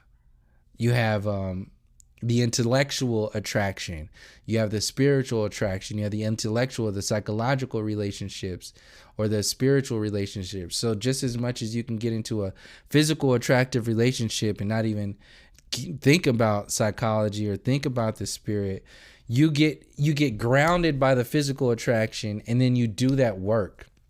You feel whatever, you got mommy and daddy issues, you got relationship issues, you got trust issues, you got escapism issues, you got addiction issues, whatever issues you have, like this is the norm.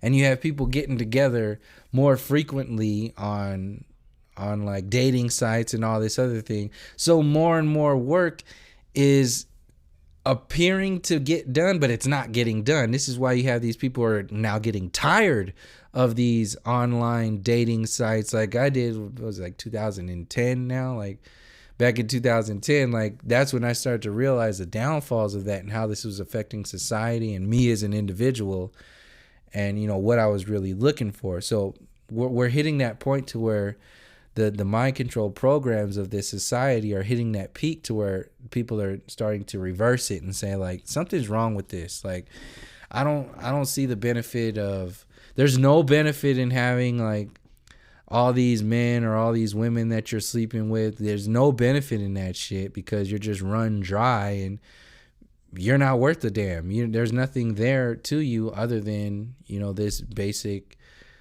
physical connection that you have, which is okay up to a certain degree. But, after that point, like you're asking yourself to go beyond that now, and it's only up to you to make that decision. And some things need to be said and some things need to be done in order to get out of that space. So, but it's hard to break because we have a lot of I don't want to say it's hard to break because I don't want to put that out there. It's not hard to break. If you put the work in, it's not very difficult. You're just gonna do it.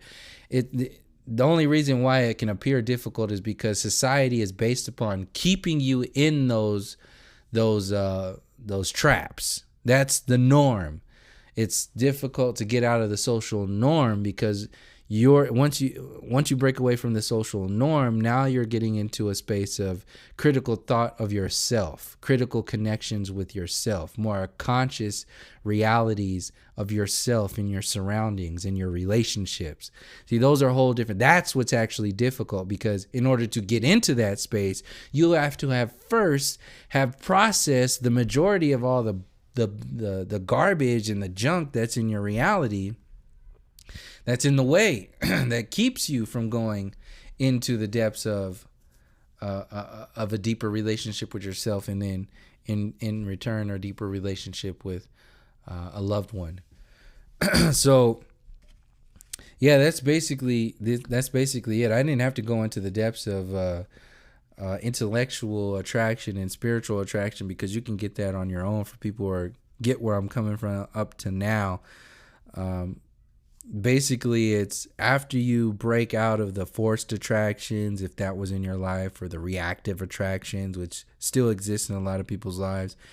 And like I said, all of these different types of these different codes of attraction exist in every form of it. It's like breaking down a moment. One simple, it's like trying to define a subconscious interpretation of a experience from a conscious definition. Like, that's why it's never going to really make any sense, because it's kind of all over the place, and it's not really meant to make sense. So yeah, and you're dealing with people too, and people are so complex that it's just it's gonna be all over the place. So I did my best in trying to break down the spectrum of attraction and relationships in order to help people see this. So this forced, reactive, and professional attraction is below the neutral zone of physical attraction. Physical attraction is natural. It's normal. You have a physical attraction in order to reproduce. That's part of this natural relationship we have. And that goes into, like I was saying, nature, the difference between what is natural and what's normal. See, like I was saying in reference to the hormones, it's normal for you to have a whole bunch of people now all of a sudden being gay or trans or whatever it is, because of a lot of these hormones that are being pumped. That's not to say everybody is because of the hormones. That's just to say that there is definitely this thing happening with the food and the vaccines and the social conditioning to make people think and act a certain way. So that's what I'm saying, is that's the bridge, that's the barrier before you start getting into a higher level of consciousness that will allow you to team up with an actual loving relationship that's based upon a spiritual connection and an intellectual connection and a physical connection that can't be fucked with. There's nothing that can mess with that. I mean, that's like, once you get into that realm, it's kind of like the realms of, your siblings. For some people who are close with their friends or their siblings or whoever it is that you're close with, there's nothing that can mess with that. So you have all these potentials that are out there, and people aren't allowing themselves to get to that space because of these psychological hormones and physical hormones that are keeping us in these lower frames of attraction, lower frames of consciousness, lower frames of relationships that are literally below materialism. So if you love somebody, or if you tell yourself you love somebody just because of the physical attraction, you're basically in that realm of loving somebody because they have a nice car or their jewelry or they have a good job. That's the same sort of thing. So just like in relationship to your relationships to the earth, nature, and so on and so forth, you're manipulated. You're hit with chemtrails. You're hit with the education system. You're hit with the university system. You're hit with colonialism. You're hit with patriotism. You're hit with technology and all this other stuff that's sold to you a certain way. You're hit with all this stuff in order to keep you from going into the higher frames of consciousness that will allow you to have a deeper relationship with yourself, with nature, with your loved ones, with society as a whole, with your culture. You're kept in these broken relationships, for lack of a better terminology, in order to maintain broken people. So that's why I said this is just another example of going into the human story and being able to explain how these conditionings, these hormones, these mind control programs, it's not limited to flat Earth. Flat Earth is just one way to separate you from a deeper relationship with the reality as a whole. There's way more other ways that we're separated from our basic connections to ourselves and each other. And just like there's the race agenda and white supremacy was partially designed to keep you from loving yourself, to keep you from knowing yourself and making a connection with yourself and your people. Just like that was existed, well, all of these mainstream mind control programs like heliocentrism and the way society portrays these relationships to you, all of that was also created in order to have that same effect. And once we start talking about these kinds of relationships, these kinds of interactions, we'll start to see more of what we can do to face these realities. I mean, because basically you have people that are recovering from like PTSD, like the PTSD of realizing that you've been lied to your entire lives for, ultimate control over your ancestors, yourself right now, and your future generations. This is why you have to be manipulated and controlled by celebrities who are throwing out these crazy, chaotic sort of, ideas of reality of like slavery being a choice and so on and so forth. I mean, is it really that simple? Is it really that basic, Mr. Kanye? Like, I mean, and all the other people are breaking it down like, oh, he was saying this and so on and so forth. But what I'm saying overall, like, is something like slavery in that whole storyline, even if he was right, if you give him the benefit of the doubt for whatever you want to do, is that discussion worth just spewing out some like catchphrase that's gonna, stir up some trouble? Is that worth doing for this subject on TMZ? Like, is this not a subject that should be discussed in way more deep detail than fucking Twitter? Like, what are we really doing right now? But since that's the attention span that has been manipulated, then just like these relationships, you're going to get people who are just going to be, locked into that kind of relationship, and they're not going to give a shit about anything else because it's not cool. It's not hip. It's not, what is normal. So, and a lot of these people are getting trapped in these because they don't want to be largely aware of their own traumatic experience. So a lot of these gap fillers are promoted in our reality in order to maintain ultimate control over the individual. So yeah, that's basically what I wanted to get into with this video. Is really take the macrocosm of something like relationship with Earth and how that separates you. If you're into a heliocentric version of reality, then you're pretty much separated from all that is natural and part of your organic experience, and has been replaced with this synthetic interpretation, or these synthetic definitions of your reality. So we have all of these barriers in between a deeper physical, psychological, and spiritual relationship. We have all these McDonald's toys that are in the way that keep us from even recognizing the beauty, the divinity of your physical experience. we can't even recognize that. We feel like embarrassed to even talk about it. It's weird. It's this whole thing. But actual fact, your physical body is in some kind of way a root.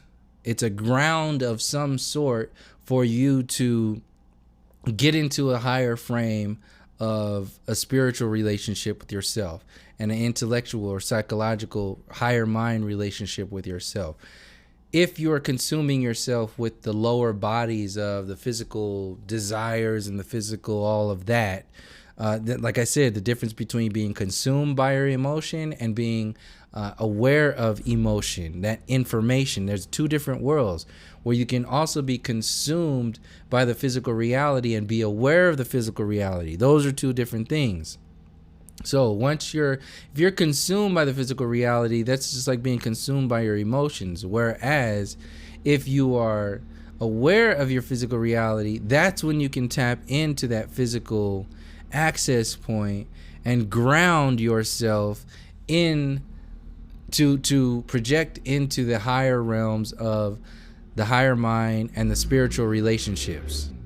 If you're locking yourself into these basic shallow relationships and these shallow interpretations of reality, you will be in many ways keeping yourself from expanding into the higher spaces. This is why the online dating thing is so fast and it's so quick, and it's all based upon physical attraction. It's just like the whole gym mentality that's pumped through social media. It's just lift weights and look a certain way and don't focus on your spiritual or your higher mind sort of growth. Just only care about the way you look, and then that's it. And then get a job and provide for yourself. And that's like Barney. That's like kindergarten version of humanity. And we're trapped in that space because largely we're still in that hopeless sort of idea that, well, the so-called powers that be, they're not going anywhere anytime soon, so fuck it, whatever. They're good. So as long as we're in that space, we allow them to push that mind control, push that social programming even further. Every single, as much as we allow them to push it, they'll push it.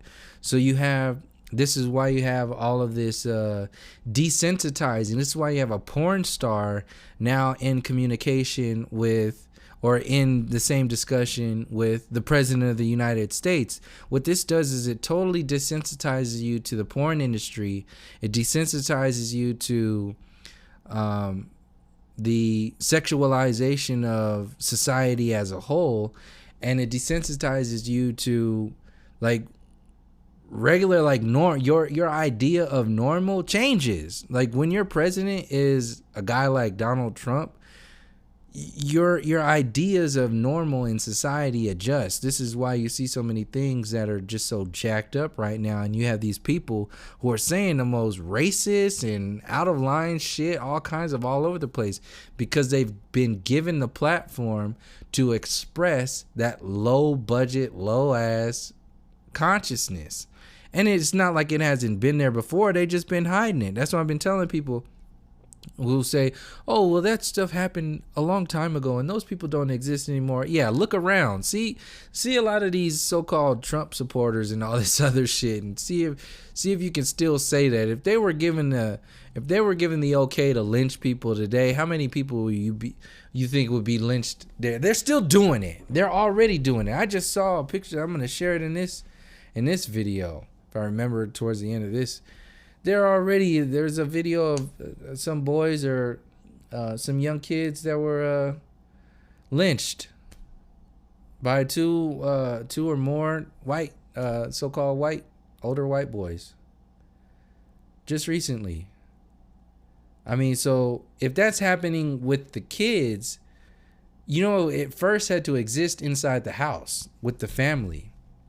And since people are so desensitized to their relationship with their family, with each other, with themselves, they have no they have no empathy. They have no humanity. There's no connection there anymore. And that's ultimately what all this desensitization and over-sexualization and overstimulation in society is used for. That's why the porn industry is so big, and because it creates insecurities and divisions within the family. It creates these expectations with sex. It creates all of these broken ass sort of, see, porn fills a lot of the broken mentalities within the individual that come from society. So this is, as long as you keep adding to the broken nature of society, you can maintain the emptiness of the individual, which then maintains the emptiness of society. And as long as you keep making all of this stuff accessible, like the drive-through of the McDonald's,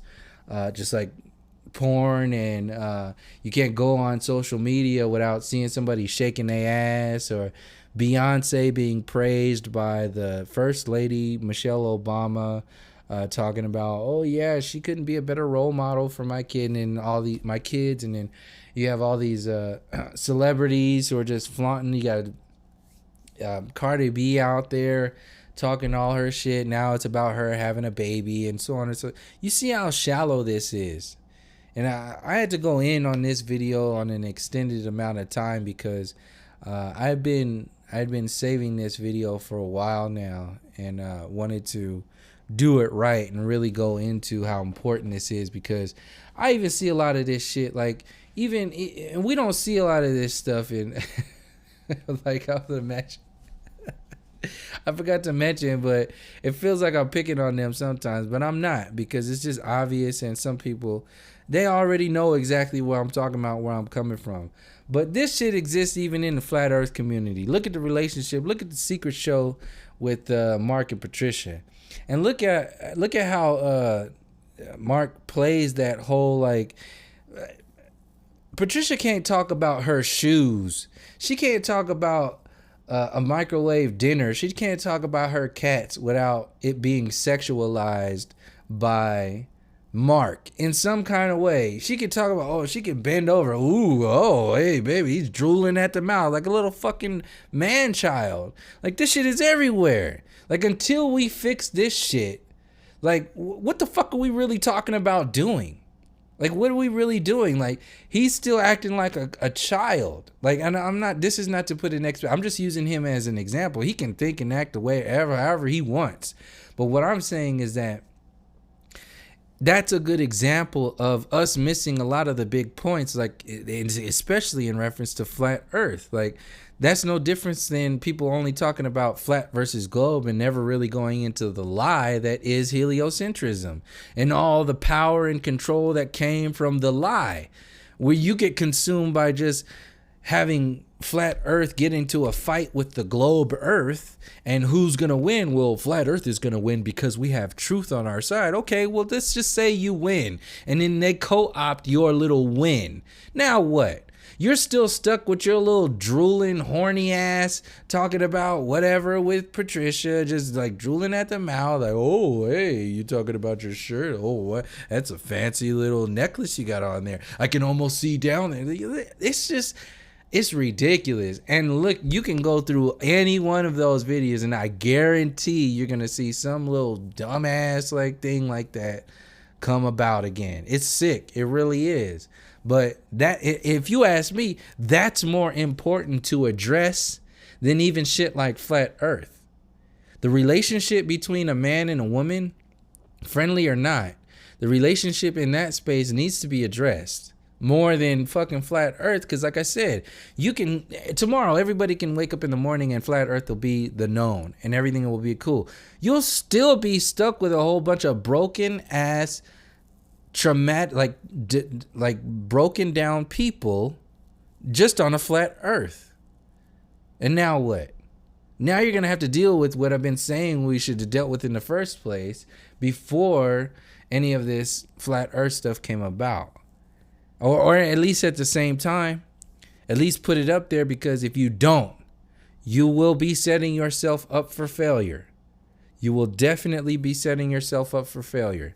Because the majority of the information that needs to be addressed is the information that pertains to each and every individual. The human story, Not this experience mainstream bullshit that Alex Jones people getting you sucked into flat versus globe is no different than Alex Jones getting you sucked into the Patriots versus the globalists, or TYT getting you sucked into progressives or aggressive progressives versus the Democrats and Republicans. There is zero difference there. It's the same effect. Overall, ultimately, it doesn't have to be the individuals. Ultimately, it is the controlled opposition. That relationship, that expression is the controlled opposition. So, until we recalibrate our perspective and our approach to what is going on based upon our relationships to ourselves, the culture, the history, the present moment, the past, like everything that's going on in your higher mind, your spiritual, all of these perspectives need to be addressed in some kind of organized manner. Right now, we have people who are just all over the place, running around like chickens with their heads cut off, talking about you're woke and you're conscious and all this other shit. Still got gaps and holes throughout that reality. But what are you going to do? We got to take this over. People who are asking, like, what are we going to do? What are we going to do? You say all this, what are we going to do? Well, I'm telling you, I've been saying in all these other videos, and in fact, the information itself is, if the information is shared, that's one more thing to do. What needs to be done is the shit that needs to be undone first. Stop fighting yourself. Stop destroying yourself. Start healing these wounds that have been inflicted by the society overall. Stop putting these expectations out on a system who doesn't care for you in the first place. Those are things that can be done every single day. If you're at a point to where you can actually verbalize to somebody, well, what should we do? Well, then that's a case for you to say, well, obviously, you think you figured it all out? You think you've done everything? You're at a point to where everything is all done? That's who you are? Well, if you're in that space and you think that way, then you obviously have more work to do. There's something more for you to do. So if you are in that space, please take a moment and breathe and listen to yourself and tell yourself that you are your own teacher before anybody else. Do not put any of your work on somebody else's table. Your work is solely your own, and people who are around you can only help you get into doing your own work. Nobody can do your work for you. So if you're asking for things we should do and all this other stuff, ask yourself if you've done everything that you need to do. Because if you start doing the things that you thought you did but you didn't completely do, you didn't finish them, if you actually did that work, you wouldn't be asking the question. Largely, a lot of people wouldn't even ask the question of what we should do because their plates would be full of things to do. There would be so many things that you could do because you are now your own teacher. That's what I'm trying to help people see with a lot of these videos. In order to break out, you cannot become your own teacher if you're just hopeless and you're waiting for the world to teach you. If you're waiting for the system to change to affect you, you're the only one that can change. Like you're at the beginning. You're at the epicenter of the change that needs to be done. And it takes entire lifetimes for people to get in that kind of work and actually do something that's going to make any kind of change. So if you're looking for things, if you're like, find it. Ask better questions. You'll figure it out. But as far as relationships, I feel I'll have a follow-up to this video pretty soon where I'll go into... I'm going to have to save the story of... interracial relationships. I have to save that for a whole nother video because that's going to take a long time to spread out. I'm going to have to go into the perspectives of culture and people and maintaining and relationships overall and connection with certain people, like codes and stuff like that from physical connections that people have, and then go into the reactionary programs of the world where people are saying you shouldn't do this, you shouldn't do that. Like, all of these are valid in their own way, but we're talking about different worlds in a sense, how I see it. And I'll get into that explanation later on in the next whatever relationship video I do a follow-up.